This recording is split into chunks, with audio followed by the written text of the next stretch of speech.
प्रधानमंत्री नरेंद्र मोदी के तीसरे कार्यकाल के बजट से सबको बेसब्री से इंतजार है। इससे भारतीय रेलवे को काफी उम्मीदें हैं, जिससे कई सारे काम पूरे होने हैं। वहीं डिफेंस सेक्टर को लेकर भी बड़ी घोषणाएं होने का अनुमान लगाया जा रहा है। स्वास्थ्य सेवाओं में महिलाओं बुजुर्गों में राहत की मांग नजर आ रही है।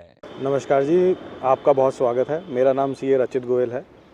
इस बार के बजट से आम जनता को, मध्यवर्गीय टैक्स पेयर को और नागरिक को इस देश के बहुत उम्मीदें हैं।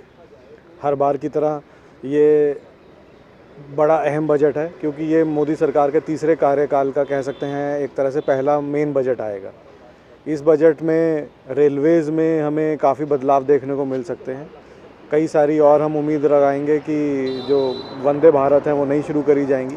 ये भी एक रोज़गार का नया अवसर बनेगा लोगों के लिए, और एक इंडस्ट्री को भी डेवलपमेंट देगा, कोचिज़ को या रेलवेज़ से रिलेटेड सारी इंडस्ट्रीज़ को। इसी के साथ साथ हमारे को उम्मीदें हैं कि रोड और रोडवेज़ प्रोजेक्ट्स को भी और डेवलपमेंट या बढ़ोतरी दी जाएगी। नए मेन हाईवे जैसे दिल्ली से मुंबई लॉन्च किया था पिछली बार सरकार ने, वैसे इस बार उम्मीद है कलकत्ता तक का भी एक हाईवे सरकार प्रमोट करेगी। ये भी एक रोज़गार को बढ़ोतरी के साथ है। इसके अलावा आम वर्गीय व्यक्ति के लिए हमें ऐसे लगता है कि जो टैक्स रेट की स्लैब 3 लाख तक अभी तक थी, मिनिमम टैक्स रेट की, वो 4 लाख तक कर दी जाएगी।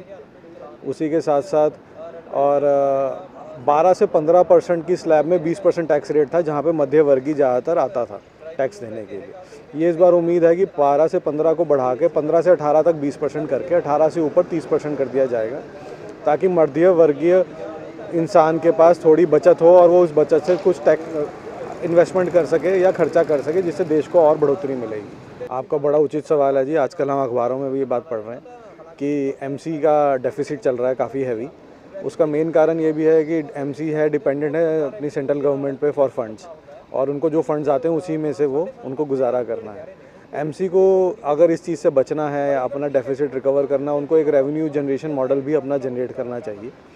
थोड़ा बहुत जहाँ से वो कोई गाड़ियाँ चलाते हैं सफाई के लिए, उनसे कुछ कलेक्शन हो सके। या ऐसा भी कई बार पढ़ने को मिलता है या देखने को मिलता है कि MC is over burden with staff, और उनके पास बहुत ऐसा स्टाफ है जो उतनी क्षमता से काम नहीं कर पा रहा, या कुछ ऐसे एम्प्लॉयज़ भी हैं जो शायद जो पेंशन में भी होंगे।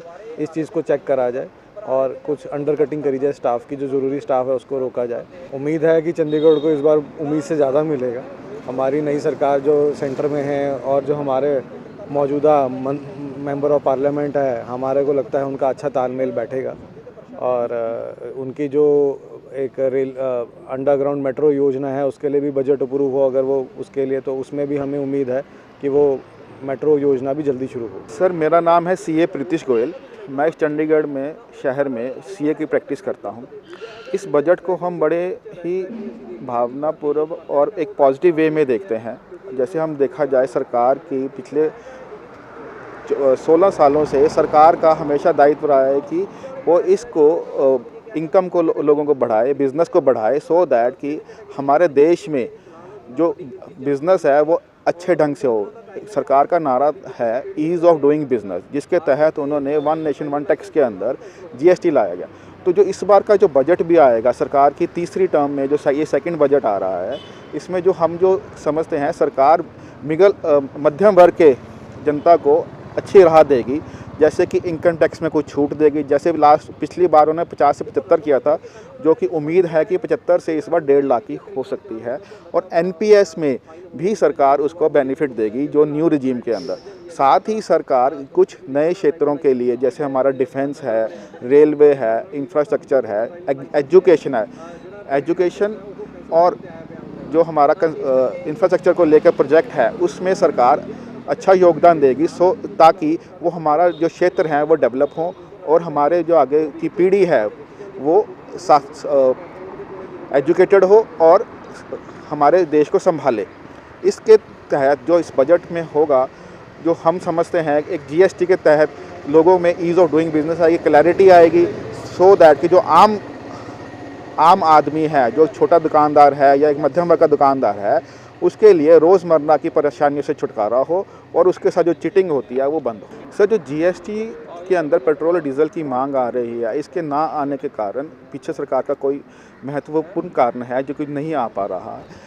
अगर सरकार को ये लगेगा कि इस टाइम ये आना चाहिए, वो बिल्कुल आएगा और हम भी सोचते हैं कि अगर आएगा तो उसका बेनिफिट ही होगा ज़्यादा और आम जनता के लिए भी बेनिफिट होगा। सर, अगर हम देखा जाए, चंडीगढ़ एक यूनियन टेरिटरी है। चंडीगढ़ के पास जो बजट आना चाहिए वो जितना उनका बजट चाहिए उतना बजट उनको मिलता है।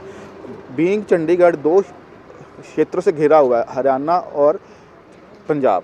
जो हरियाणा और पंजाब को बजट मिलता है वो उसमें चंडीगढ़ का काम भी होता है कि चंडीगढ़ एक छोटे शहर के कारण उसमें जितना उसका बजट आना है उतना मिलता है। बिल्कुल बढ़ेगा जी।